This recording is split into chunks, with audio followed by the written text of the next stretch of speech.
நம்ம தளபதியோட the greatest of all time படம் ரிலீஸ் ஆன ஃபர்ஸ்ட் டேல 126.32 crore கலெக்ஷன் பண்ணிட்டதா ஏஜிஎஸ்ஏ இப்போ அஃபிஷியலாக ஒரு போஸ்டர் ரிலீஸ் பண்ணி சொல்லிட்டாங்க. கோட் இவ்வளோ பெரிய கலெக்ஷனை ஃபர்ஸ்ட் டேலே கொடுக்குங்கிறத நான் சத்தியமாக எதிர்பார்க்கவே இல்லை. ஏன்னா கோட்டுக்கு ஹிந்தியில் பெருசாக மல்டிப்ளெக்ஸ் தேட்டர்ஸ்லாம் கிடைக்கல, படத்துக்கு பெரிய ஹைப்பும் கிடையாது. அப்படி இருந்தும் 126 கோடிக்கு மேலே கலெக்ஷன் பண்ணியிருக்குன்னா அது உண்மையிலே பெரிய விஷயம் தான். சரி, கோட்டு தான் படம் ரிலீஸ் ஆன ஃபர்ஸ்ட் டேலே 100 கோடிக்கு மேலே கலெக்ஷன் பண்ணிடுச்சு. அப்போ அந்த படத்தால் 1000 கோடி ரூபா கலெக்ஷன் பண்ண முடியுமா நீங்கள் கேட்டிங்கன்னா அதுக்கான ரீசனை நான் சொல்கிறேன். அதுக்கு முன்னாடி எனக்கு ஒரு சின்ன விஷயத்தை உங்ககிட்ட டிஸ்கஸ் பண்ணணும். அது என்ன விஷயம்னா, நம்ம யூடியூப்பில் இருக்கக்கூடிய ஒரு ஃபேமஸ் தமிழ் யூடியூப் ரிவ்யூவர் அவர் கோட்டுக்கு கொடுத்த ரிவ்யூவை நான் பார்த்தேன். அந்த மனுஷன் ரிவ்யூ கொடுத்துருக்காரு பாருங்க, எனக்கு அப்படியே செம்ம காண்டாகுது. அவர் என்ன சொல்கிறாருன்னா, கோட்டில் டபுள் ஆக்ஷன் வச்சுருக்காங்களாம். ஒரு டபுள் ஆக்ஷன்னா எப்படி இருக்கணும், படத்தில் ஆள் மாறாட்டமாவது இருக்கணும். அந்த ஆள் மாறாட்டம் இவர் அங்கேயும் அவர் இங்கேயும் போயிட்டாருன்னா அடுத்து என்ன நடக்க போகுதுன்னு ஸ்டோரி அவ்வளோ இன்ட்ரெஸ்டிங்காக இருக்குமா. ஆனால் அந்த மாதிரி ஒரு விஷயத்த கூட கோட்டில் இவங்க பண்ணலன்றாரு. சரி, இவர் சொல்கிற மாதிரியே கோட்டில் இப்போ ஆள் மாறாட்ட கதையை இவங்க எடுத்திருந்தாங்கன்னு வைங்களேன், அப்போ இவரோட ரிவ்யூ எப்படி தெரியுமா இருந்திருக்கும். இந்த ஆள் மாறாட்ட கதைங்கிறது நம்ம எம்ஜிஆர் அவர்களுடைய நாடோடி மன்னர்ல இருந்து இப்போ வரைக்கும் நம்ம தமிழ் சினிமாவில் உள்ள ஒரு ஃபார்முலா டபுள் ஆக்ஷன் கதை. இந்த கருமத்தை தான் இவங்க எடுத்து வச்சுக்கிட்டு 3 மணி நேரம் நம்ம உயிரை எடுத்துட்டானுங்கன்ற மாதிரி ஒரு ரிவ்யூவை கொடுத்துருப்பாரா இல்லையான்றதை நீங்களே கமெண்ட்ல சொல்லுங்களேன். இந்த இடத்துல நான் யாரையுமே தப்பாக பேசவே வரல. அவங்கெல்லாம் உண்மையிலே பெரிய ஆள், ஒரு இன்ஸ்பிரேஷன் எங்களுக்குலாம். ஸோ அந்த அளவுக்கு ஒரு பெரிய இடத்துல உள்ள ஒரு மனுஷன் ஒரு படத்துக்கு ரிவ்யூ கொடுக்குறாருன்னா அந்த படத்தில் உள்ள ப்ளஸ் மைனஸை சொன்னால் பரவாயில்ல, அந்த படம் நல்லா இருக்கா நல்லா இல்லையான்னு சொன்னால் பரவாயில்ல. ஆனால் உங்கள் இஷ்டத்துக்கு தான் அந்த படத்தை எடுத்துக்கணுன்ற மாதிரி நீங்கள் ஒரு ரிவ்யூ கொடுக்குறீங்க பாருங்களேன், அதுதான் எங்களால் பார்த்தீங்கன்னா ஏற்றுக்கவே முடியல. இதுலேருந்து என்ன தெரியுது, அவங்களாம் ரிவ்யூ கொடுக்கறதுக்காக வரல, படம் நல்லா இருக்கா நல்லா இல்லையான்னு சொல்கிறதுக்காக வரல. படம் நல்லாவே இருந்தாலும் நல்லா இல்லைன்னு தான் சொல்லி நம்ம ரிவ்யூ போடணுங்கிறதுக்காக ரிவ்யூ போட்டுட்ருக்காங்க. அதை பார்த்த நிறைய பேர் இன்ஃப்ளூயன்ஸ் ஆகி படம் நல்லா இல்லை போல இருக்குன்னு சொல்லி நெகட்டிவை வெளியில் ஸ்ப்ரெட் பண்ணிருக்காங்க. ஆனால் கோட் படம் நல்லா தான் இருக்கு. இந்த படம் நல்லா இல்லைன்னு சொல்றதுக்கு ஏதாவது ஒரு வேலிட் ரீசன் சொல்லுங்கயா. இந்த படத்தில் டிஏஜிங் சரியில்லை, ஓகே, அதை நீங்கள் முன்னாடி சொன்னீங்க. ஆனால் இப்போ அந்த படத்தில் டிஏஜிங்கும் நல்லா தான் இருக்கு. அந்த டிஏஜிங் கேரக்டர் தான் இந்த படத்தோட ஒரு பெரிய ப்ளஸ்ஸே. அப்புறம் என்ன சொல்லுவீங்க, இந்த படத்தோட ஸ்டோரி லைன் ரொம்ப பழசு அப்படிம்பீங்க. சரி, பழைய ஸ்டோரி லைனாக இருந்தா என்ன, ஆனால் அந்த படத்துக்கு அவங்க பண்ண ஸ்க்ரீன் பிளேவும் நம்ம விஜய் சாரோட ஆக்டிங்கும் ரொம்ப ரொம்ப புதுசு. விஜய் சார் இந்த மாதிரிலாம் அவரோட கெரியரில் நடிச்சதே கிடையாது. நான் அவர் நடிச்சதை பார்த்துட்டு வியந்தேன் அப்படிங்கிறத விட அவரை வெறுத்தன்னு தான் சொல்லணும். ஏன்னா அந்த அளவுக்கு அந்த மனுஷன் அப்படி நடிச்சிருக்காரு வில்லத்தனமா. தயவு செஞ்சு இவரை போட்டு தள்ளிருங்கடா, என்னடா பண்ணிட்டு இருக்கீங்கன்ற மாதிரி எனக்கே யோசனை வந்துருச்சு. அந்த அளவுக்கு பார்த்தீங்கன்னா அவ்வளோ வில்லனிசமாக பயங்கரமாக நடிச்சிருந்தாரு. ஒரு படத்தை நம்ம 2-3 தடவை பார்க்கணும்னா அதுக்கு ஒரு ஃபார்முலா இருக்கு. ஏன்னா இந்த டைட்டில் கார்டு, அதுக்கப்புறம் intro scene, interval scene, climax scene, இந்த 4 ஒரு படத்தில் நல்லா இருந்துச்சுனாலே போதும், அந்த படத்தை மினிமம் 2 தடவையாவது நம்மளால பார்க்க முடியும். இந்த மாதிரி கோட்டில் தேவையான எல்லா விஷயமே இருக்கு. அப்படி இருந்தும் கோட்டுக்கு ஏன் இவங்க நெகட்டிவ் ஸ்ப்ரெட் பண்றாங்கன்னு எனக்கு சத்தியமா தெரியல.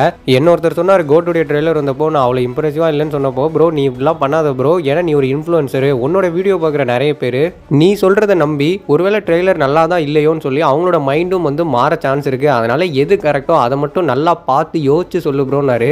ஒரு சின்ன சேனலா எனக்கே இப்படி ஒரு கமெண்ட் அவங்க சொல்றாங்கன்னா, அவங்களுடைய சேனல்லாம் 20 லட்சம் + சப்ஸ்கிரைபர்ஸ் இருக்காங்க. அப்போ அவங்களோட வீடியோ பார்த்து எவ்வளோ பேர் இன்ஃப்ளூயன்ஸ் ஆவாங்க. இதே மாதிரி ஒரு காரணத்துக்காக தான் நீங்கள் தங்கலன் படத்தை அப்படியே ஒதுக்கிட்டீங்க. ஜஸ்ட் ஒரு ஆதி தமிழ் அப்படின்ற லாங்குவேஜ் புரியல அப்படின்றதுக்காக அந்த படம் ஒர்த்தே இல்லைன்ற மாதிரி அந்த படத்தை சொல்லி நீங்கள் அப்படியே அடியோடு அந்த படத்தை தள்ளி விட்டுட்டீங்க.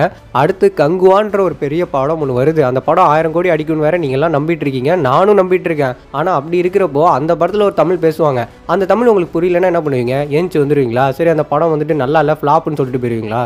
தலைவா, நம்ம படம் பார்க்குறோன்னா தயவு செஞ்சு நம்மளோட மைண்ட் செட்டை நம்ம கிளியராக வச்சுப்போம். நம்ம எந்த எக்ஸ்பெக்டேஷனுமே வச்சுக்க வேணாம். தயவு செஞ்சு நான் இன்னொரு தடவையும் அதை தான் சொல்கிறேன். நம்ம எந்த எக்ஸ்பெக்டேஷனுமே இல்லாமல் எல்லா படத்துக்குமே போவோம், பெருசாக சாட்டிஸ்ஃபேக்ஷன் ஆகும். சாட்டிஸ்ஃபேக்ஷன் இல்லைனா இல்லைன்னு சொல்லிவிடும், ஒன்றும் தப்பு கிடையாது. ஏன்னா எல்லாருக்கும் எல்லா படமும் பிடிக்கணுன்ற அவசியமே கிடையாது. ஆனால் உங்கள் மனசாட்சிக்கு என்ன தோணுதோ அதை மட்டும் சொல்லுங்கள். உங்கள் பக்கத்தில் ஒருத்தர் நிற்கிறான், அவன் நல்லா இல்லைன்னு சொல்கிறாங்கிறதுக்காக நீங்களும் நல்லா இல்லைன்னு சொல்லாதீங்க.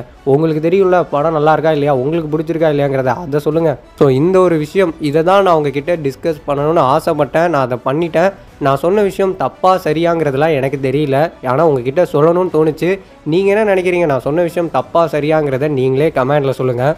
சரி, இப்போ கோட்டால் 1000 கோடி அடிக்க முடியுமா இல்லையாங்கிறத பார்ப்போம். கோட்டு 1000 கோடி அடிக்க சான்ஸ் இருக்குதான், ஆனால் அந்த சான்ஸ் ரொம்ப கம்மியாக தான் இருக்குது. எனக்கு தெரிஞ்சு கோட்டு 2.0 கலெக்ஷனை வேணால் பிரேக் பண்ணி தமிழ் சினிமாவோட நம்பர் 1 கலெக்ஷன் எடுத்த படமாக மாற சான்ஸ் இருக்குது. ஆனால் 1000 கோடிங்கிறது சான்ஸ் ரொம்ப ரொம்ப கம்மி தான். ஏன்னா கோட்டுக்கு ஹிந்தியில் பெருசாக ஸ்க்ரீன் கவுண்ட் கிடைக்கல. ஹிந்தியில் ஸ்க்ரீன் கவுண்ட் கிடைக்காததுக்கான ரீசன், கோட்டு ரிலீஸ் ஆன ஒரே மாதத்தில் ஓடிடியில் ரிலீஸ் ஆகிடும்.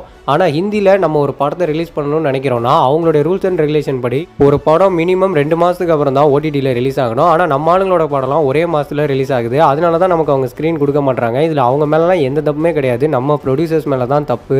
இவங்க நினச்சிருந்தாங்கன்னா போன வருஷம் அந்த லியோ ஜெயிலரோட ஓடிடி ரைட்ஸே 2 மாதத்துக்கு அப்புறம் ரிலீஸ் பண்ணிக்கிறோன்னு சொல்லி ரிலீஸ் பண்ணிட்டு ஹிந்தியில் பெரிய ஸ்க்ரீன் கொண்டு வாங்கி கிராண்டாக ரிலீஸ் பண்ணியிருந்தா கன்ஃபார்ம் அந்த 2 படத்தில் ஏதாவது ஒரு படமே 1000 கோடி அடிச்சிருக்கும். ஆனால் இவங்க நல்ல வாய்ப்பு எல்லாத்தையுமே மிஸ் பண்ணிட்டு யானை தன் தலையில் மண்ணள்ளி போட்டுக்கிற மாதிரி இவங்களே அள்ளி போட்டுக்கிறாங்க.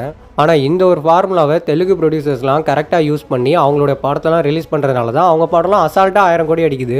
ஏன்னா சவுத் இந்தியா அப்படின்னு வரும்போது வெறும் 4 ஸ்டேட்டு தான். ஆனால் நார்த் இந்தியான்னு வரும்போது 15 ஸ்டேட்டுக்கு மேலே அங்கே எல்லாரும் காமனாக பேசுகிறது ஹிந்தின்ற ஒரு லாங்குவேஜ் தான். அதனால் அந்த ஆடியன்ஸை டார்கெட் பண்ணணும் தான்.